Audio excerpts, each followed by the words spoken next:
আসসালামু আলাইকুম। কি অবস্থা সবার? কেমন আছেন? আশা করি সবাই সুস্থ এবং ভালো আছেন। আমিও আলহামদুলিল্লাহ বেশ ভালো আছি। 2-3 দিন হয়েছে ভিডিও দিতে পারি নাই, একটু ব্যস্ত ছিলাম। কারণ আমার তো গ্রামে বাড়ি, অনেকেই জানেন যারা আমার ভিডিও নিয়মিত দেখেন। তো আমার এখানে এখন ধানের কাজ চলছে। আর একটা ভিডিওতে আমি শেয়ারও করেছিলাম যে আমার উপর দিয়ে খুবই প্রেশার যাচ্ছে এখন। তো আমার দিনটা একটু ব্যস্ততাই কাটে, যার কারণে আমি নিয়মিত ভিডিও দিতে পারি না। আর অনেক আপুদের ভিডিও আমি ঠিকমতো দেখতে পারি না, কারণ আমার হাতে ওই সময়টা হয় না। তো প্লিজ আপনারা কিছু মনে করবেন না, দয়া করে বুঝবেন। তো আজকে আমি ছোট একটা ভিডিও আপনাদের সাথে শেয়ার করব। ভিডিও বড় করতে পারবো না, কারণ আমার হাতে ওই সময় নাই। তাও আমি খুব কষ্ট করে একটু সময় খুঁজে বের করেছিলাম। যাই হোক, রাতে তো আর কাজ থাকে না, তখন আমি আপুদের ভিডিও দেখি, অনেক আপুদের ভিডিও। তো এখানে আমি পিঠা বানিয়ে নিচ্ছি, খোলাজালি পিঠা, নোয়াখালীর বিখ্যাত খোলাজালি পিঠা। আমার হাতে যখন সময় কম থাকে তখন আমি এই পিঠাটাই বেশিরভাগ তৈরি করি। আর এই পিঠাটা খেতে কিন্তু ভীষণ ভালো লাগে। একটা ডিম সাথে দিয়ে পিঠাটা বানালে খুবই নরম হয়, খেতেও খুবই ভালো লাগে। তেমনি আমার বাচ্চারাও বেশ পছন্দ করে, রুটির চাইতে এই পিঠাটা বেশি পছন্দ করে। আর এখন যেহেতু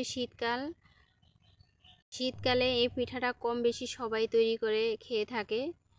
তো যাই হোক, এখানে নিয়েছি ইলিশ মাছ। আজকে ইলিশ মাছ রান্না করব লাউ দিয়ে। লাউ তো আমাদের গাছের, অনেকেই জানেন। আর ইলিশ মাছের এত দাম, কি করব বলেন। একটাই ইলিশ মাছ নিয়েছি, ঘরে আরও ইলিশ মাছ আছে, তো বুঝে শুনেই তো খেতে হয়, তাই না? মাশাল্লাহ, এবার গাছ থেকে অনেক লাউ খেয়েছি।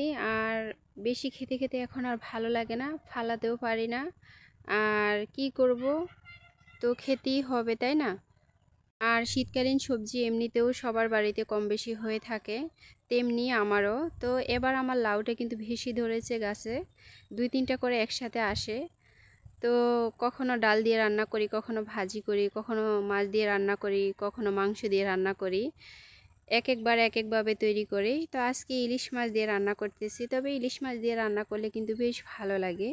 আর নিজের গাছের সবজি খুবই ফ্রেশ, এখানে কোনো আমরা ফরমালিন অথবা কীটনাশক কোনো সারই ব্যবহার করি না। এখানে শুধু জৈব সার দেওয়া, যেটা গোবরের সার আর কি। আর এখানে বেগুন পুড়ে নিয়েছি ভর্তা তৈরি করার জন্য। বেগুন পুড়ে ভর্তা করলে কিন্তু খেতে ভীষণ ভালো লাগে, তেলে ভাজার চাইতে। তো এটা কিন্তু ভীষণ প্রিয় একটা খাবার, অনেকেরই পছন্দ। আর পোড়ামরিচ দিয়ে ভর্তা করলে তো ভর্তার তুলনাই হয় না, খুবই টেস্টি হয়। তো সবাই ভালো থাকবেন, দেখা হবে পরের কোনো ভিডিওতে। আসসালামু আলাইকুম, আল্লাহ হাফেজ।